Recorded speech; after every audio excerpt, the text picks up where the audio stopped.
Hello, thank you for joining us if you're watching this video. My name is Stuart Tuckwood. I'm the National Officer for Nursing at the Union Unison, but also the chair of the Mary Seacole Awards. The Mary Seacole Awards is an initiative funded by Health Education England and run jointly together with Unison, Unite, the Royal College of Midwives and the Royal College of Nurses to support frontline nurses and midwives to undertake projects that develop their leadership abilities and their skills. And those projects are focused on improving the health of Black and Asian and minority ethnic communities. So I'm delighted that today for this video, we're joined by Eula Miller, who's one of our current awardees. Eula, could you introduce yourself? Hi, my name is Eula Miller. I currently work at Manchester Metropolitan University and I'm the Deputy Head of the Nursing Department there. Brilliant. And you're obviously doing a project for the Mary Seacole Awards at the moment. Could you just very quickly tell us a little bit about what you're doing? Yeah, my project is looking at the capabilities and capacities of service users and their relatives navigating the mental health services within the UK, particularly looking at the ones in Greater Manchester. Okay, that'll be interesting, and I'm sure we'll hear a bit more about that later. And we're also joined by Professor Gina Higginbottom, who has previously done a Mary Seacole Award and is going to be taking part in this little interview with us today. Gina, could you introduce yourself and tell us just a bit about yourself? Yeah, sure. I'm Professor Gina Awoko Higginbottom. I'm Emeritus Professor of Ethnicity and Community Health, University of Nottingham. Prior to that, I held the Canada Research Chair for 8 years. I'm also Vice President of the Community Practitioners and Health Visitors Association, and I'm also co-convener of the International Collaboration on Community Healthcare, Nursing and Research. And I had the Mary Seacole Award. I was the Mary Seacole Award holder in 1998. I mean, it's amazing. It's actually 22 years ago. I'm quite old, and I can't. It's unbelievable that 22 years have passed since that time. And I regard the Mary Seacole Leadership Award as providing me with an exceptional launch pad for my career. Well, it's brilliant. Thank you. It's a very impressive CV. You've probably got a lot more you can say as well, but it'll end up taking up all the interview. Yeah. So thanks very much for joining us, both of you. So it's brilliant. We've got someone who's undertaking current Mary Seacole Award, and in Gina, we've got someone who, as you said, undertook one a number of years previously, and obviously has gone on to have a really interesting and amazing career after that. So Gina, I was reading a little bit about your profile and your background and the different things that you've done, but actually I thought to start with it would just be really interesting to hear just a little bit about your upbringing and how you came into nursing and this kind of area in the first place. Oh, okay, yeah. Well, I mean, I was born and raised in Sheffield, and my dad is Ghanaian and my mum is English. I have one black parent, one white parent, one Christian parent, one Muslim parent. And, my dad worked in the steelworks and my mum worked in a factory. And so I don't come from a privileged background, but I feel like I've had a privileged life. Because obviously I had access to my bicultural experience, and I think being able to navigate different cultural groups is fantastic, to be able to feel comfortable in whatever setting you're in.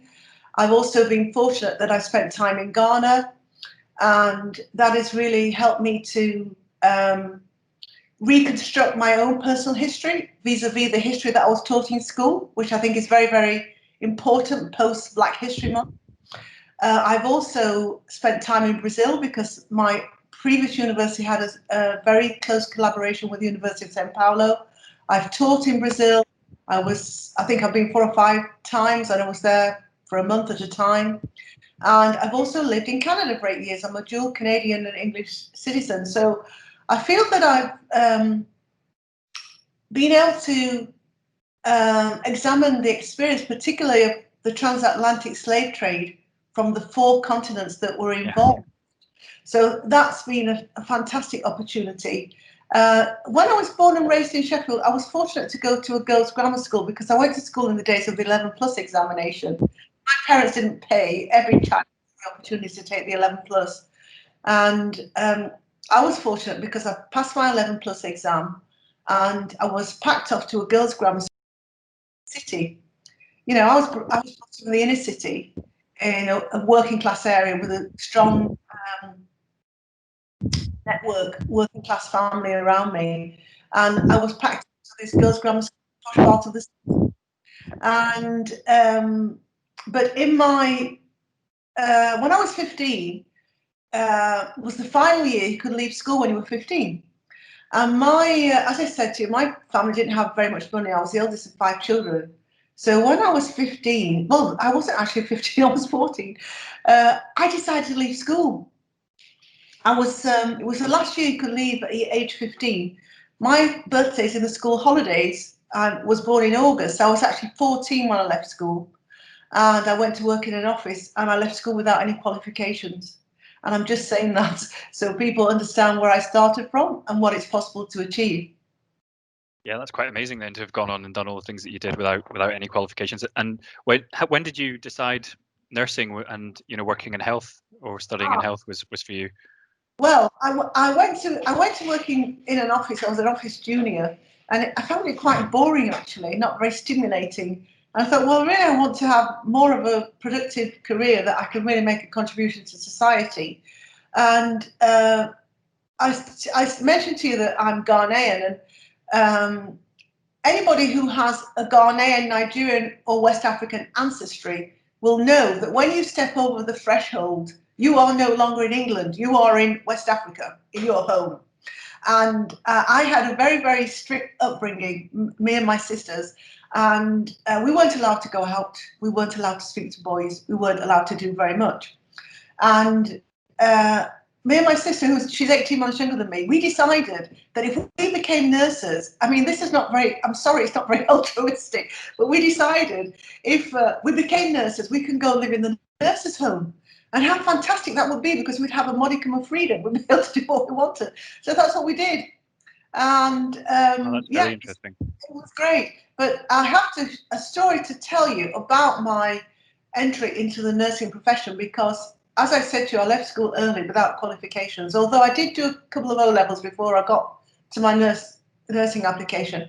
And we had something called the General Nursing Council test, if you didn't have the quite right number of qualifications. And I sat the General Nursing Council test. And as you know, at that time, there were 2 levels of nursing. You could be an enrolled nurse or you could be a registered nurse. And if you're an enrolled nurse, you're going to be a practical bedside nurse. If you're a registered nurse, you have the opportunity to move into education, into management, develop your career more fully. So I did the General Nursing Council test, and I was accepted onto the enrolled nurse programme. And I was thrilled. I thought, how fantastic, I'm going to be a nurse, I'm going to be a pupil nurse. And halfway through the programme, one of the tutors came to me and said, well, actually, this is going to sound vain, but I was top of the class all the way through the course. And one of the tutors came to me and said, well, actually, we should have told you, you scored the correct score to do registered nurse training. Can you imagine, at the start of my nursing career, my career pathway was determined for me on the basis of my social identity. Yeah, I was wondering that when you said that. Yeah. So you scored very highly, but actually you went on to the other pathway because they decided that was best for you without discussing it with you. That's what they decided was best for most BME nurses at that time. I wasn't alone in that. If you speak to anybody of my generation, they will tell you the same thing. It's not an isolated case. And so from there, I went straight on to do my registered nurse training, but it was quite a challenge because there was the stigma attached to being a pupil nurse at that time. If you were a pupil nurse, that was it. It was very difficult. It was pre the conversion courses. It was very difficult to get on the registered nurse program, but I did. Yeah, so that's where I started out. That's all really interesting to think of what you've gone on and done in terms of academic qualifications and research, and actually at the very, very beginning, like you say, you were told, no, that pathway is not for you almost. That's really interesting. Eula, do you want to ask the next question? Yeah, I'm going to ask you, how has, you said the Mary Seacole was one of the major platforms for you. How has that influenced your trajectory in terms of where you've gone on from post Mary Seacole? Well, when I got the Mary Seacole Award, I was already working in the University of Sheffield as a lecturer, and as you know, University of Sheffield is a Russell Group university. There's a requirement to get external research funds for a start, And so it's strange because I found out about the Mary Seacole Awards 2 days before I was leaving on holiday, my annual holiday with my kids, and I was like, oh my goodness, I've only got 2 days to put this application together. How am I going to do it? But I thought, yeah, I'm still going to do it. But anyway, I did put it in, and I got the award, and obviously that provided me with the opportunity to conduct, because in those days it was just one award for one person. It wasn't split in, so it was a reasonable sum of money. I think it was £25,000 in 1998. So I was able then to conduct a research study. So that was very, very helpful for my career development within the University of Sheffield, because I was bringing external funds into the university, and also I was able to get research training. So for example, I was always very interested in qualitative data analysis software, and I got training in Atlas TI, and later on, I still am now, I'm a professional trainer for Atlas TI. So it sort of opened all those doors and all those opportunities for me. And actually, at the end of the study, I got my first publication in the Journal of Advanced Nursing. So that study went on to, enable me to get a publication in JAN. But also, most importantly, I had a mentor, and my mentor was Dr. Nola Ishmael. And Nola, I don't know if you know or if you've heard of Nola. Well, Nola was the first Black woman to actually work in the Department of Health in the 80s. And she's an amazing woman. And I think it was Nola who really set the bar for me with her mentorship, her aspirations to excellence, actually, and setting the standards for all the awardees. Nola, I still meet Nola now for lunch. Well, not now because we've got the virus, but when we have the opportunity, myself and some other awardees, we do still meet Nola because she's been so influential in our lives. She was an amazing and a fantastic mentor. So it wasn't just about getting the award, which was very important for my academic career, but it was also about the mentorship that was provided for me as well, which was amazing. That's really great to hear, Gina. It's almost like you were scripted for what we wanted you to say.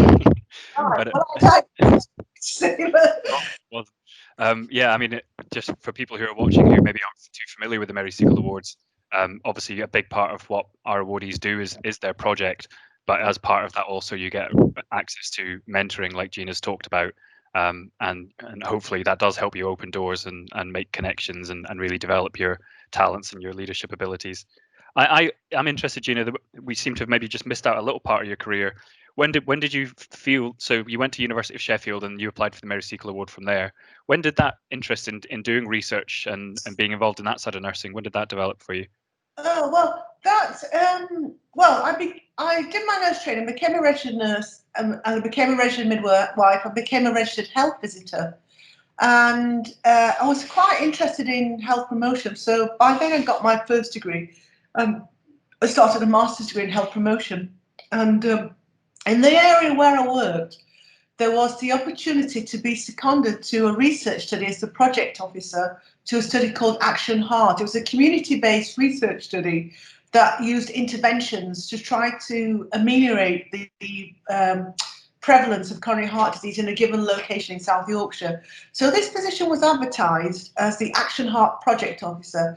And I thought, oh, I'd be quite interested in doing that. So I applied for the position as the project officer, and I was the project officer for that research project, and I retained my health visiting role as part-time. So obviously during that progression of that study, I got more and more interested in research, and so that's when I thought, oh, I would quite like to work in nurse education because I could do research as well. Okay, well, that's interesting. Maybe I'll make a note of that and we'll come back to that in a minute. But Gina, Eula, sorry, did you have the next question? Yeah, as the next Mary Seacole awardee, what is your top tip? What is your most sort of treasured, if you could put it on a post-it stamp, what would your I can't top tip be? What would your top tip be? My top tip is that you are an awardee. You have been given these funds to conduct your research project, and you do have access to some amazing mentorship. But when you're an awardee, you need to position yourself on the landscape in relation to your topic area and your research. It's not just about doing the research. It's not just about having the mentorship. It's about increasing your profile during that time and availing yourself of all opportunities that you will be presented with opportunities, but making sure you seize all those opportunities and availing yourself of the opportunities. It's your time to position yourself on the professional landscape. And don't ask me to put anything on a postage stamp because I'm right. It's quite a big postage stamp, yeah. I'm quite interested. This is kind of going off piece. It's not questions that I'd planned, but you've said a couple of times already now, this opportunity came along and you took it, and then this opportunity came along and you took it. And it seems like your career you're describing, you've just kept taking opportunities and you've refused to be told, no, I'm not going to do that. Obviously, you talked about ethnicity and coming from a minority background. Were there barriers in your way at certain points, and how did you overcome those? Or did they not occur to you? You just wanted to seize those opportunities, or did you really have to struggle against those kind of barriers that I can imagine? A lot of challenges. Well, the first one I told you about being directed to be a pupil nurse, but actually, when I was working for Action Heart and completing my master's degree, it was around the time that schools of nursing were merging into universities. And I mentioned that I thought I'd quite like to move into nurse education. So I went to see the local director of education. And at that time, the registered nurse tutors, most of them weren't graduates, and they were all retiring prior to the merger into universities. But I was already finishing my master's degree. I'd already got my first degree, and only about, I would say about 10% of all nurse tutors at that time in '95 had master's degrees in universities. So I went to see the director of education, local one. I can tell you this story because he's no longer here. And I had a long conversation with him about what steps I should take to move into nurse education. And at the end of the conversation, he said to me, Gina, you would have nothing to offer nurse education. Well, I mean, don't say that to me. Don't tell me I can't do something, because if you tell me I can't do something, yes, I'm going to do it. I'm quite a determined person in that way. And I think why I wanted to share with you the story about my initial entry into nursing is that it isn't up to anybody else to determine your career aspirations or determine your career. It's up to you to determine what your journey will be, what your aspirations are, and how you will get there. So, we all have the right to self-determination. So don't be discouraged by other people. So I applied and I got the job at the University of Sheffield. Similarly, when I did my PhD, I had a National Primary Care Award, which was a full-time PhD fellowship. It's the precursor to the National Institute for Health Research Fellowships. And I was the first health visitor and first BME nurse to get a National Primary Care Award. There was one other nurse, Jane Barlow, still at Oxford now. She's a nurse sociologist, had the award. But when I mentioned this to some senior nurses, again, I won't mention the names, but I mentioned to one individual that I was seeking their counsel, really. I'm going to apply for this award. And the individual said to me, Gina, she said, you do realise this is a national award? And I said, yes, I realise it's a national award and I'm going to put in an application. So I did put in my application and I did get it. So, do seek the counsel of other people, but you don't have to go with what they say or be influenced by them. And similarly, when I was in the University of Sheffield, I went to my head of department before I applied for the award, because you have to have them sign off to say they'll support you. And I know this still happens, because when I was in University of Nottingham, we had a lot of nurses who initially had support for certain programs, but then it's reneged upon. So my head of department signed all my applications to say I could be released to do a full-time PhD. I think with the notion that probably I wasn't going to get this award, but I did get it. And then when I went to see the individual and I told them, bearing in mind I was the first health visitor to get this prestigious award, I was the first BME nurse to get it, only one other nurse had it. I didn't get one congratulatory note from my head of department. This person said to me, you can't be released. You're going to have to find somebody to backfill all your teaching, blah, blah, blah. It was really quite negative. So then I had to go to the head of primary care where I was going to hold the award because I had to hold it in a primary care department. And I said, look, you're going to have to speak to my head of department. She's been very negative about this. I don't think I'm going to be released. So we did. And I was released to undertake my PhD. So yeah, there have been a lot of challenges along the way, and it's all. Sorry, Sorry, finish. Sorry, I think it's all to do with in relation to being a BAME nurse. It's all to do with others' perceptions of where we should be. You don't have to accept that. And that's really interesting, actually. I mean, it seems that the lesson is don't be told no and don't be told that you can't do something. And I mean, we had a Mary Seacole event last year for our alumni and our current awardees, and we were reflecting on the history of Mary Seacole a little.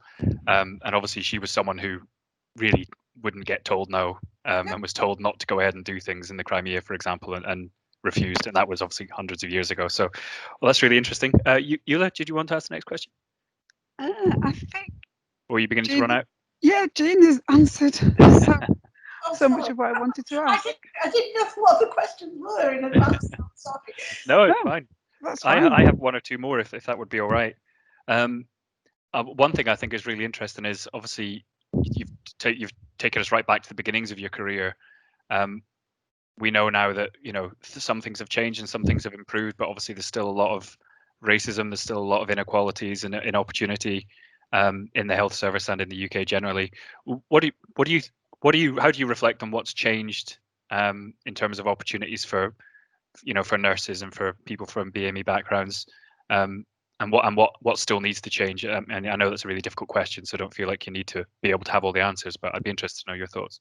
Yeah, well, of course, when I started in my career, we didn't have a recognition of the importance of EDI, equality, diversity issues, and we didn't really have any strategies in place in either hospitals or in universities, but we do now.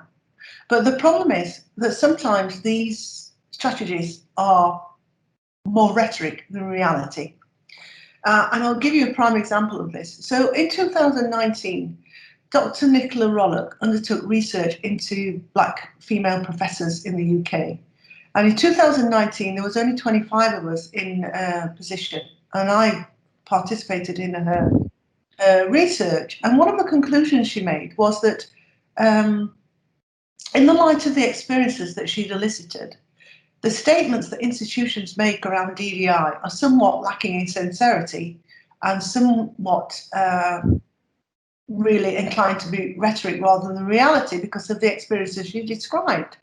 This was at the end of 2019. This predates, of course, the Black Lives Matter movement and all the issues we've had with CV19. So this is a study funded by the University Colleges Union that Nicola undertook. Nicola's a reader at Goldsmith.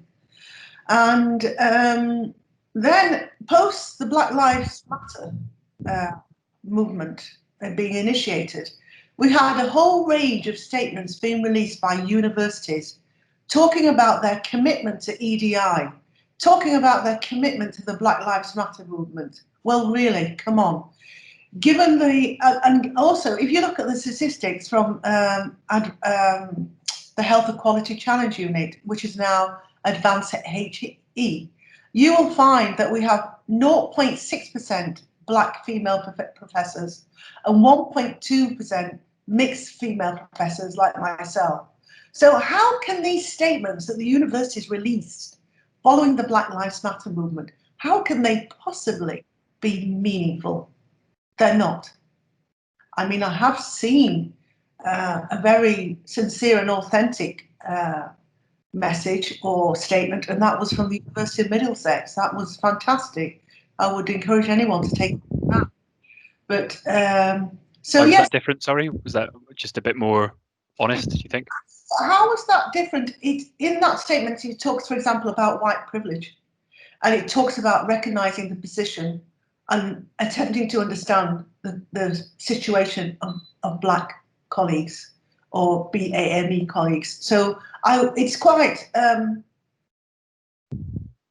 a lengthy statement. So I would recommend anybody to try and get hold of it, take a look at it, because to me that was the only meaningful statement that I've read. So yes, things have changed. Structures are in place. Legislation is in place. Policies are in place. National, local, regional policies are in place. Whether they're permeating down into action is another thing. I would like to ask Eula that question, actually, because Eula's still active in her university. I think that'd be really interesting. I hope we're putting you on the spot, Eula, but So you're asking me, are we seeing any of the applications of yes. that rhetoric? I suppose on a personal level, I have to be honest. At Manchester Met, I've worked for Manchester Met from 2000, and this is the first time in my department that we've got two people, BAME, at the top in terms of head and deputy. And I'm very proud of that in terms of the ceilings being broken. And what I'm hoping is that if other BAME colleagues, senior lecturers, seeing that I can do it, that they've now got the hope that they can also do it. And it's not only transcending that message to staff, but more importantly, given where I am in the inner city, that a lot of BAME students come to our university, that they can also see and aspire to that. So if nothing else, I can say it's applied in our university, but like you, I want to see more of the rhetoric turned into reality and with a sense of pragmatism. Don't promise us, we're not asking for anything over and above. We just want the same opportunities. Level playing field so that everybody can have true access. So it's not about wanting to be set apart or seen as different. Yeah. We just want there to be that playing field that everybody can really contribute inclusively and take a great hold of it and work together. We're an inner city university. We should be reflecting the community population that we are serving. So to not do so is not only to insult the university, but it's insulting the people that we're serving. I really do believe that. That's marvellous there's been that change. Of course, I know about that change because I know Laura very well. But Yeah. my daughter But Laura was very instrumental in that change. She was. I mean, she came in. She's helped us as a department to develop, to be more inclusive of each other, to be more accepting. And for me, I think the one thing that the Mary Seacole has really, really taught me is the importance of mentorship. It's blown my mind as to the real meaning of mentorship. It's not about wanting somebody to be you or to be a mini somebody else. It's about developing the best that you can be, and hopefully you can then translate that to other staff members or students that you're going to come into touch with. So I suppose quite selfishly, there is the project, and I'm really passionate about my project. But what I've now become really keen on is the development of people. Yeah, no, I agree. To say, and I mean, I thought I was quite astute to leadership and mentoring things, but actually, the Mary Seacole has blown my mind into the different avenues that it can come by, how you can use your networks, not abuse them, but use them constructively to help you and to help your cause.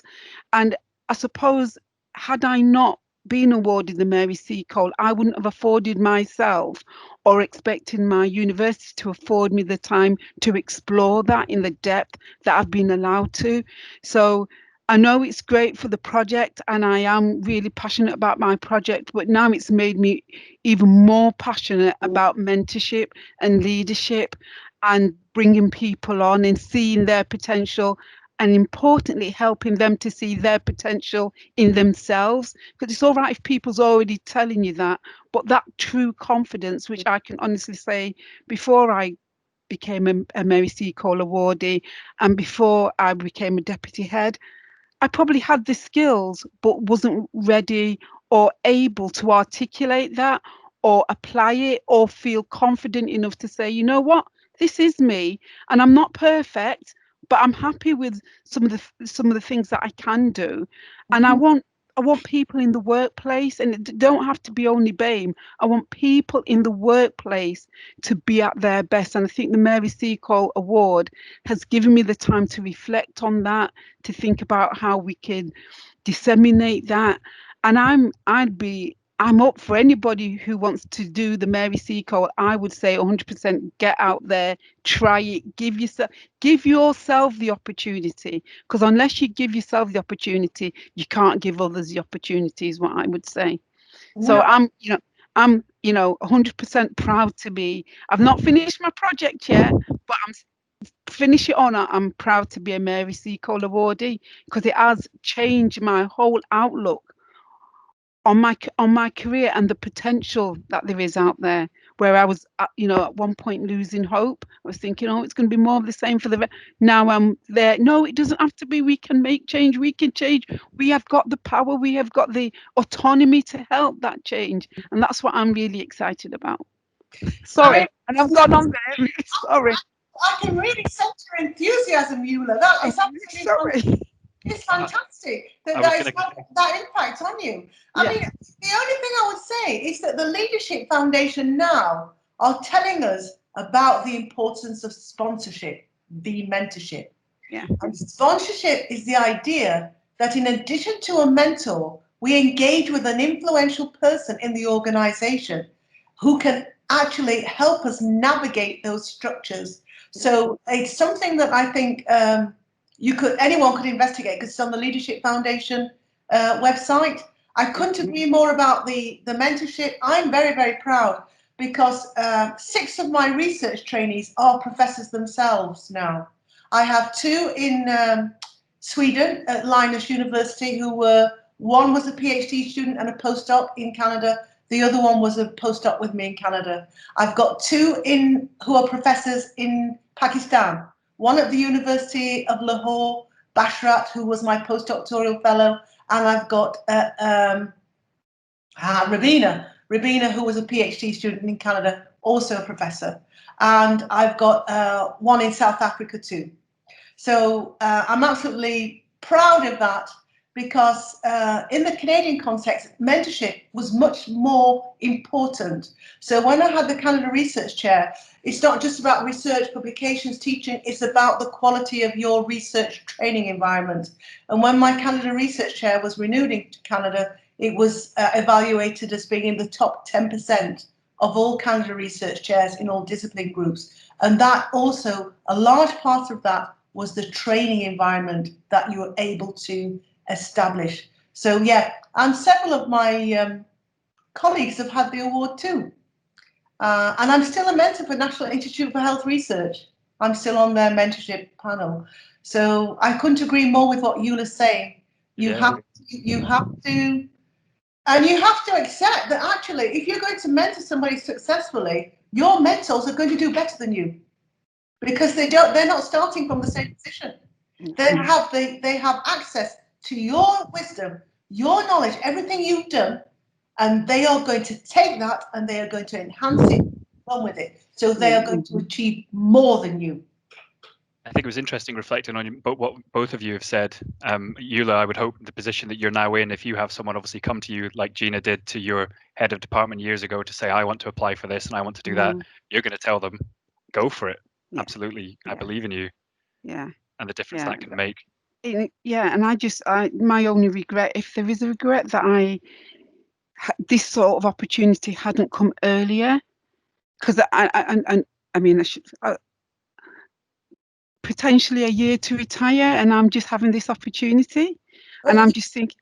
But Eula, that's the same that is the characteristic of who we are, and that is the issue for BAME nurses and academics. We achieve what our white counterparts achieve far later in our careers. I mean, I think I was made a full professor when I was 55. And when I took part in the University of Middlesex Black History Month events, we had a presentation from Professor Les Henry. He's an amazing academic who's really looked at his whole research is about the miseducation of Black children. He was made a professor last year when he was 61. Right. So it's not unusual. This is the burden that we have to carry, actually. But it doesn't mean we give up. We do achieve it, but it's later than our white counterparts, and that's the inequity. Yeah. I think we're probably going to have to call the discussion, guys. It's been really interesting, but I think if we go on much longer, it's going to be too intimidating a length of time for people to sit down and watch. But yeah, that's been really fascinating. I'm really glad, actually, you know, we were just having a really good discussion there at the end, really, and I think there was loads of points to reflect on. I was going to wrap up by asking Eula possibly to talk about why you thought people should apply to do the awards, but actually you've done that already much better than just don't overthink it. Just apply. There's loads of support, and there's loads of alumni, and that's another really good point about this awardee. You do meet alumni that has influence, power, and are very well connected and very experienced. That's what I've really noticed, the depth of experience, so they can point you in the right direction, and you can learn vicariously from their experience instead of going through all the trauma yourself. So for me, just go for it. Find those causes out there in terms of Black issues that need researching, and actually be prepared to go on a journey of development yourself, because actually that has at the moment more than outweighed my expectations in terms of undertaking this award. So just go for it and be passionate about what you're doing. Thank you. That's very good to hear. And you've obviously had a very difficult year as well with the pandemic, so it's positive to hear that you've had such a good experience. Sorry, Gina, did you want to say something else? Yeah, I just wanted to say I did sit on the committee for a while before I went to live in Canada. I think I was the first awardee to sit on the committee, but I realised I have got a little bit of a gap in my knowledge, in the sense of I want to thank whoever it was who first conceptualised and initiated this idea of the Mary Seacole Awards. I know the professional bodies were involved, but actually the idea must have come from an individual in the first place who then went on to garner support. So whoever you are out there, thank you for initiating the Mary. Maybe they're watching. Yeah. That's brilliant. Thanks very much to Gina for joining and talking with us and giving up your time today. And thank you, Eula, as well. We appreciate you both really busy, and you giving up your time. So thank you.